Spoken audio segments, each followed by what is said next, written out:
In ancient China, in a small village, there lived a kind and mischievous girl named Mulan. Her father was a famous soldier. So from the time she was a little girl, she had studied Chinese wushu. One day, when Mulan was buying something at the market, her neighbor ran anxiously toward her and said, "Your father has fallen and hurt himself." Mulan quickly ran back to her home and found that her elderly father had had an accident and hurt his leg. Mulan immediately applied some herbs to the wound. Just then, a group of soldiers came and said, "Enemies are coming to attack us from the north. We need more soldiers in the war, and we have come to recruit some people here." Mulan said, "My father is very old, and he has hurt his leg. He can't go to war." Then the father quickly said, "I'll go back to the army once I get well. I will serve my country." After the soldiers had left, Mulan begged her father not to go to war, but he insisted and said, "If the country is in trouble, everyone has a responsibility to help. How can I just sit and watch?" Mulan knew that she couldn't convince her father to change his mind.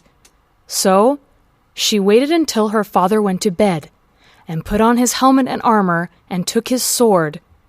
She cut her hair short and dressed like a man. Then she wrote a letter and said, "I'm going to war on your behalf. Please take good care of yourself." She then took the horse and left. Being away from home for the first time, Mulan was so excited. She galloped all night, leaving the horse tired and panting. The next day, she finally reached the army camp enlistment tent. No one noticed that she was a girl. In the army camp, everyone saw that she was thin, and so they looked down on her. One man with a big head challenged her to an wushu match. The big-headed man tried to hit Mulan, but she blocked him. Then, with only a few punches, the man was on the ground. After that, no one looked down on her again. After a long walk, they came to the Great Wall and found the enemies attacking one of the wall's towers. Without even stopping a moment to rest, they went directly to battle. Mulan had practiced so much that she was able to fight many of the attackers. But there were too many attackers. More and more kept coming. The soldiers were struggling hard to defend a wall against so many enemies. Just then, Mulan saw the enemy leader who was directing the attack. Mulan took out her bow and arrow. She pulled back the arrow as hard as she could and let it fly. The arrow flew straight and hit the enemy's leader. When the attackers saw that their leader had been hurt, they ran away. The leader said angrily, "I'll come back once my wound is healed." Then they returned to the army camp. Everyone was relieved that they had fought back the enemies. All of Mulan's fellow soldiers praised her for being such a good shot. That night, Mulan warned everyone that their enemies would come back again the next day, and said that she had a way to make them withdraw their troops for good. So they snuck into the enemy's army camp in the middle of the night and lit their barn on fire. The wildfire woke up their enemies.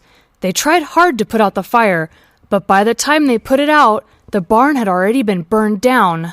The next day, the attackers didn't have enough food to give them the strength to fight.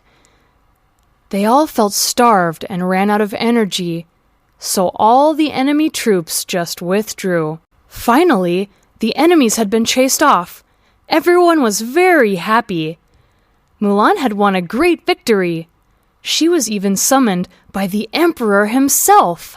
Upon arriving at the imperial palace, the emperor said, "Mulan, you've successfully chased away the enemies. I would like to make you a general in my army. What do you think?" Mulan didn't say anything. Instead, she just took off her scarf. Everyone was shocked to discover that Mulan was actually a girl. Mulan explained to the emperor, saying, "I'm my father's only child. I had to take my father's place because he was ill. But today, I'd like to go home and look after my dad." Looking at the girl, the emperor felt that she was very filial. He didn't blame her. Instead, praised that she is a good girl and let her return home. When Mulan arrived home, Her father had already been waiting for her a very long time. When he saw Mulan came back safely, he felt very happy indeed.